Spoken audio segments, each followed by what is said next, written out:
കഴിഞ്ഞ ദിവസം വായിച്ചുകൊണ്ടിരുന്നത് സഖാവ് EMSൻ്റെ മകളുടെ അച്ഛനെക്കുറിച്ചുള്ള ഓർമ്മകളായിരുന്നു.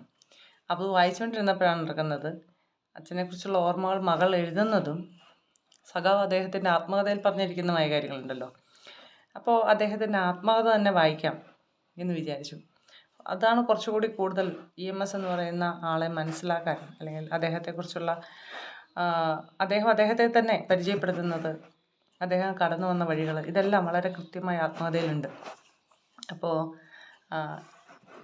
മകളുടെ ഓർമ്മകൾ തൽക്കാലത്തേക്കൊന്ന് മാറ്റി വെച്ചിട്ട് സഖാവ് EMSൻ്റെ ആത്മകഥ തന്നെ വായിക്കാമെന്ന് വിചാരിക്കുന്നു.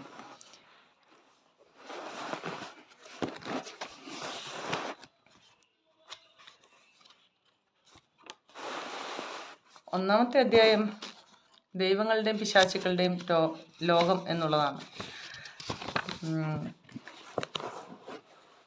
ഇടപഴകിയ മനുഷ്യർ, അവരുമായി ബന്ധപ്പെട്ടുകൊണ്ടുണ്ടായ സംഭവങ്ങൾ, അതെല്ലാം നടന്ന സ്ഥലങ്ങൾ, ഇവയെക്കുറിച്ചുള്ള ഓർമ്മ പുതുക്കുകയാണല്ലോ സ്വന്തം ജീവിതാനുഭവങ്ങൾ വിവരിക്കുമ്പോൾ ഒരാൾക്ക് ചെയ്യാനുണ്ടാവുക. എന്നെ സംബന്ധിച്ചും അത് ശരിയാണ്. കുടുംബവൃത്തങ്ങളിലും വിദ്യാർത്ഥി ജീവിതകാലത്തും പൊതുപ്രവർത്തനം തുടങ്ങിയതിന് ശേഷവും ഉണ്ടായ അനുഭവങ്ങളുടെ ഓർമ്മ പുതുക്കുകയാണ് എനിക്ക് ചെയ്യാനുള്ളത്. എന്നാൽ ജീവിതം തുടങ്ങുന്ന കാലത്തെ, അതായത് ബാല്യകാലത്തെ സംബന്ധിച്ച് എനിക്ക് ഏറ്റവും ഉള്ളിൽ തട്ടി നിൽക്കുന്ന സ്മരണ മനുഷ്യരെയും അവരുടെ പ്രവർത്തനങ്ങളെയും കുറിച്ചുള്ളതല്ല. പിന്നെയോ ദൈവങ്ങൾ, പിശാചുകൾ, അവരുടെ ദയ, കാരുണ്യപൂർവമോ കോപവൈരാഗ്യപൂർണമോ ആയ പരാക്രമങ്ങൾ എന്നിവയാണ്. എൻ്റെ കുടുംബത്തിൽ ജനിക്കുകയും മരിക്കുകയും ചെയ്ത മനുഷ്യർ ധാരാളമുണ്ട്. അവരിൽ ചിലരെക്കുറിച്ച്, ഞങ്ങളുടേതിനു മുമ്പുള്ള 2 തലമുറക്കാരെക്കുറിച്ച് ചില വിവരങ്ങൾ നേരിട്ടുള്ള അനുഭവത്തിലൂടെയോ മറ്റുള്ളവർ പറഞ്ഞു കേട്ടിട്ടോ അറിയാം. എന്നാൽ ഇവരെക്കാളെല്ലാം കൂടുതൽ വ്യക്തമായും പൂർണ്ണമായും ഉള്ള ചിത്രമാണ് കുടുംബവുമായി ബന്ധപ്പെട്ട ചില ദൈവങ്ങളുടെ കാര്യത്തിൽ എനിക്കെൻ്റെ ബാല്യകാലത്ത് കിട്ടിയത്. കൊല്ലത്തിലൊരിക്കൽ ശ്രാദ്ധമൂട്ടുമ്പോൾ മാത്രമാണ് സ്വന്തം കുടുംബത്തിൽപ്പെട്ട മനുഷ്യരെ ഓർക്കുക. ദൈവങ്ങളെയാവട്ടെ ദിവസേന, ചിലരെ ദിവസത്തിൽ 2 തവണ തന്നെ കാണുകയും വന്ദിക്കുകയും ചെയ്യും. ഈ ദൈവങ്ങളൊന്നും ഞങ്ങളുടെ കുടുംബത്തിൽ ജനിച്ചവരല്ല. എങ്കിലും കുടുംബാംഗങ്ങൾക്കുള്ള പോലെയോ അതിൽ കൂടുതൽ തന്നെയോ ഞങ്ങളുടെ നിത്യജീവിതവുമായി ബന്ധപ്പെട്ടുള്ളവരാണ് അവർ. അവരെ ശുശ്രൂഷിക്കാനും അവർക്ക് വേണ്ട എല്ലാ സൗകര്യങ്ങളും ചെയ്തു കൊടുക്കുവാനും വേണ്ട ഏർപ്പാടുകളുണ്ട്. അതിന് ചുമതലക്കാരായ ആളുകളുമുണ്ട്. 4 കെട്ടിനകത്ത് ശ്രീകോവിലകം എന്ന പേരിൽ അറിയപ്പെടുന്ന ഒരു പ്രത്യേക പൂജാമുറിയുണ്ട്. അവിടെ ദുർഗാ ഭഗവതി, ശ്രീരാമൻ എന്നിവരുടെ വിഗ്രഹങ്ങളും കുറേ സാളഗ്രാമം, ശിവലിംഗം എന്നിവയുമുണ്ട്. രാവിലെ മലര്, പിന്നീട് ഉണക്കലരി ചോറ്, അവസാനം പാൽപ്പായസം, ഇതെല്ലാം അടങ്ങുന്ന നിവേദ്യമാണ് അവർക്ക് വേണ്ടത്. കൂട്ടത്തിൽ കുറേ മാലയും പൂവും കൂടി വേണം. രാത്രിയിലും ശർക്കര പായസം കൊടുക്കണം. ഈ ശ്രീകോവിലകത്തെ പൂജാതി കർമ്മങ്ങൾ നടത്തുന്നത് പുരുഷന്മാരാണ്. അത് നടത്തുന്നതിന് ശമ്പളക്കാരായി നമ്പൂതിരിമാരെ നിയമിച്ചിട്ടുണ്ട്. കൊല്ലത്തിലൊരിക്കൽ കർക്കിടക മാസത്തിൽ പതിവിലധികം ആളുകൾ വന്ന് ഈശ്വര സേവ നടത്തും. അന്ന് പൂവും മാലയും നിവേദ്യങ്ങളുമടക്കം പതിവിൽ കൂടുതൽ വേണം. പുറമെ കുടുംബാംഗങ്ങളിൽ ആരുടെയെങ്കിലും പിറന്നാൾ വരുമ്പോഴും കൂടുതൽ മലര്, പായസം, അപ്പം, മാലയും പൂവും ഇതെല്ലാം ആരാധനയ്ക്കായി ഉപയോഗിക്കും. ഇതോടൊപ്പം സ്ത്രീകൾക്ക് സ്വന്തമായി ആരാധന നടത്താൻ മറ്റൊരു ശ്രീകോവിലകമുണ്ട്. അവിടെ പൂജാകർമ്മങ്ങൾ നടത്താൻ ശമ്പളക്കാരിയില്ല. കുടുംബാംഗങ്ങളായ സ്ത്രീകൾക്ക് സ്വയം നിവേദ്യകർമ്മം നടത്താനുള്ള സ്ഥലമാണത്. പൂവ്, മാല, നിവേദ്യം മുതലായവ ഇവിടെയുമുണ്ട്. പക്ഷേ പുരുഷന്മാരെ പോലെ മന്ത്രോച്ചാരണവും മറ്റു പൂജാവിധികളും നടത്താൻ സ്ത്രീകൾക്ക് അധികാരമില്ലാത്തതിനാൽ ഇവിടുത്തെ ആരാധന 2ാം തരത്തിൽപ്പെട്ട ഒന്നാണ്.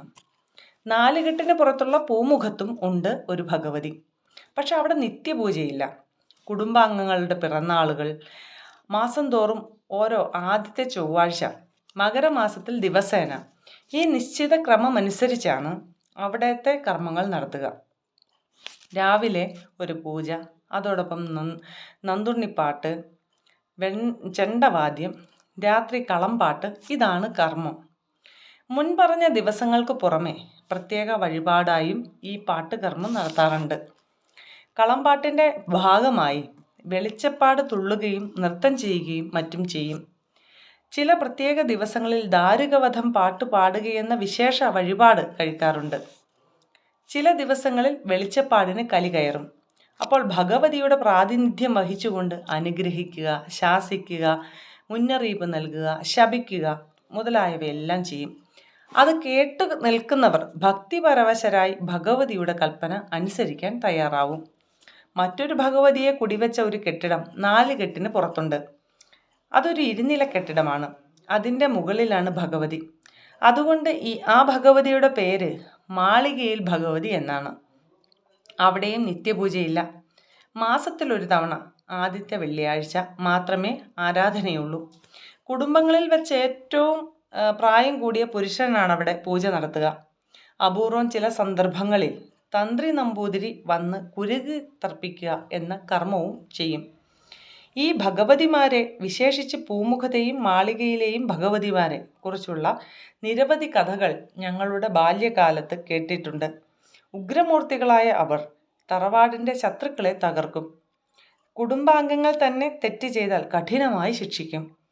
ആചാരമര്യാദകൾ ലംഘിച്ച് ആരാധനാ സ്ഥലങ്ങൾ അശുദ്ധമാക്കിയതിന് ഇന്നയാൾക്ക് ചോരപോക്ക് തുടങ്ങി. അതിന് പരിഹാരമായി ഇന്ന വഴിപാട് കഴിച്ചപ്പോൾ ചോരപോക്ക് നിന്നു. മറ്റൊരാൾ ഭഗവതിയുടെ ശാപത്തിനിരയായി വസൂരി പിടിച്ചു കിടന്നു. ഇങ്ങനെ പോകുന്നു കഥകൾ. രാത്രിയിൽ മനുഷ്യരെല്ലാം ഉറങ്ങാൻ കിടന്നാൽ ഭഗവതി അവിടെ എല്ലാം ചുറ്റി നടക്കും. അതിൻ്റെ സൂചനയായി ചിലമ്പിൻ്റെയും അരമണിയുടെയും ശബ്ദം കേൾക്കാം. രാത്രിയിൽ നാം ആരെങ്കിലും ഒറ്റയ്ക്കിറങ്ങി നടന്നാൽ പല്ലില്ലാത്തൊരു മുത്തശ്ശിയുടെ രൂപത്തിൽ ഭഗവതിയെ ചിലപ്പോൾ കണ്ടേക്കും. അത് കണ്ട് പേടിച്ചാൽ വസൂരി പിടിക്കും. ഭഗവതിയും വസൂരിയും തമ്മിൽ യജമാനത്തെയും ശിഷ്യത്തെയും തമ്മിലുള്ള ബന്ധമാണ്. ഭഗവതിയുടെ അതൃപ്തിക്കിരയാകുന്നവരെ വസൂരി ദേവത പിടിക്കുന്നു. അതുകൊണ്ട് തന്നെ വിത്ത് വിതയ്ക്കുക എന്ന പദപ്രയോഗം ഭഗവതിയുടെ പ്രതിപുരുഷനായ വെളിച്ചപ്പാടിൽ നിന്ന് പുറപ്പെട്ടാൽ ആളുകൾക്ക് ഭയമായി. ഭഗവതീ ശാപം നിമിത്തം വിതയ്ക്കപ്പെട്ട വസൂരി വിത്ത് കരിഞ്ഞു പോകാനുള്ള വഴി ഭഗവതിക്ക് പാട്ട് കഴിക്കുകയാണ്. പാട്ടിൻ്റെ അവസാനം വെളിച്ചപ്പാടിൻ്റെ വകയായ അരിയേറ് കിട്ടിയാൽ വസൂരി ദേവതയിൽ നിന്ന് രക്ഷപ്പെടും. വസൂരി തന്നെ 2 തരമുണ്ട്. ഭഗവതി ശാപത്തിൽ നിന്നുണ്ടാകാവുന്നതും ഭഗവതിയുടെ അനുഗ്രഹം കൊണ്ടുണ്ടാകാവുന്നതും. ആദ്യത്തേത് വന്നാൽ കാര്യമായ വല്ല അംഗവൈകല്യം വരികയോ ഒരുപക്ഷെ മരിക്കുകയോ തന്നെ ചെയ്യും. രണ്ടാമത്തേതാണെങ്കിൽ രോഗം മാറി കുളിക്കുക മാത്രമല്ല ഐശ്വര്യവും ആരോഗ്യവും വർദ്ധിക്കുകയും ചെയ്യും. വളപ്പിനകത്ത് ഭഗവതിമാരാണെങ്കിൽ പുറത്ത് പുരുഷ ദൈവങ്ങളുമുണ്ട്. വളപ്പിന് തൊട്ട് തെക്ക് വശത്തൊരു ശ്രീരാമക്ഷേത്രം, കിഴക്ക് വശത്ത് ശിവക്ഷേത്രം, അരമൈൽ മാറി കിഴക്ക് മറ്റൊരു വിഷ്ണു ക്ഷേത്രം, 1 മൈൽ പടിഞ്ഞാറ് ഒരയ്യപ്പൻ കാവ്, 2 മൈൽ വിട്ട് 2 അയ്യപ്പൻ കാവുകൾ. ഇങ്ങനെ തറവാട്ടിന് ചുറ്റുമായി 6 ക്ഷേത്രങ്ങളുണ്ട്.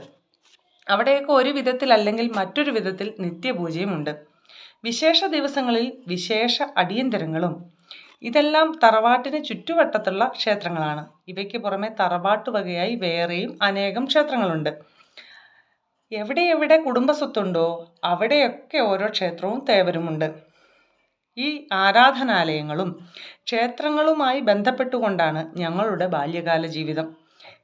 രാവിലെ കുളി കഴിഞ്ഞാലുടൻ 4 കെട്ടിനകത്തുള്ള ശ്രീകോവിലകത്ത് എന്ന് നമസ്കാരവും ജപവും മറ്റും നടത്തും. അത് കഴിഞ്ഞാൽ തൊട്ടടുത്തുള്ള 2 ക്ഷേത്രങ്ങളിൽ പോയി തൊഴുത് പ്രസാദം വാങ്ങും. വൈകുന്നേരവും ശ്രീകോവിലിനകത്ത് പോയി നമസ്കാരവും മറ്റും നടത്തും. ഇത് ദിവസേനയുള്ള ചടങ്ങാണ്. പിറന്നാൾ ദിവസങ്ങളിലും മറ്റ് വിശേഷ ദിവസങ്ങളിലും ചുറ്റുവട്ടത്തുള്ള 4 ക്ഷേത്രങ്ങളിലും പോയി തൊഴുത് പ്രസാദം വാങ്ങണം. ചിലപ്പോഴെല്ലാം ദൂരത്തുള്ള ക്ഷേത്രങ്ങളിലും പോയി വന്ദിക്കണം. തറവാട്ട് വകയായ ക്ഷേത്രങ്ങൾ മാത്രമല്ല, മറ്റു പല ക്ഷേത്രങ്ങളും ഞങ്ങളുടെ ബാല്യകാലത്തോട് ബന്ധപ്പെട്ടതായിട്ടുണ്ട്. പൊന്നാനിക്കടുത്തുള്ള ശുഗപുരം ക്ഷേത്രം ഇക്കൂട്ടത്തിൽപ്പെടും. അവിടുത്തെ പ്രതിഷ്ഠ ദക്ഷിണാമൂർത്തിയാണ്. ബുദ്ധിയുണ്ടാവാൻ ഈ ദേവനെയാണ് ആരാധിക്കേണ്ടത്. ഉപനയനത്തിന് മുൻപും ബ്രഹ്മചര്യം നടത്തുന്ന കാലത്തും ഈ ദേവൻ്റെ അനുഗ്രഹം ഒഴിവാക്കാൻ വയ്യാത്തതാണ്. ഇതുപോലെ തന്നെ അങ്ങാടിപ്പുറത്തുള്ള തിരുമാന്താംകുന്ന് ക്ഷേത്രത്തിലെ ഭഗവതി കുടുംബ പരദേവതയാണ്. അതുകൊണ്ട് ശുഗപുരത്തും തിരുമാന്താംകുന്നത്തും പോയി വന്ദിക്കുന്നത് ഞങ്ങളുടെ ഒരു പതിവാണ്. രാവിലെയും വൈകുന്നേരവും നടത്തുന്ന നമസ്കാരം സംബന്ധിച്ച് തമാശ തോന്നിക്കുന്ന ഒരു കാര്യമുണ്ട്. ഗുരുവിനും ഗണപതിക്കും സരസ്വതിക്കും മറ്റുമാണ് ആദ്യം നമസ്കരിക്കുക. അത് കഴിഞ്ഞാൽ പിന്നെ ശ്രീകോവിലകത്തും പൂമുഖത്തും മറ്റുമുള്ള ദേവീദേവന്മാർക്ക്.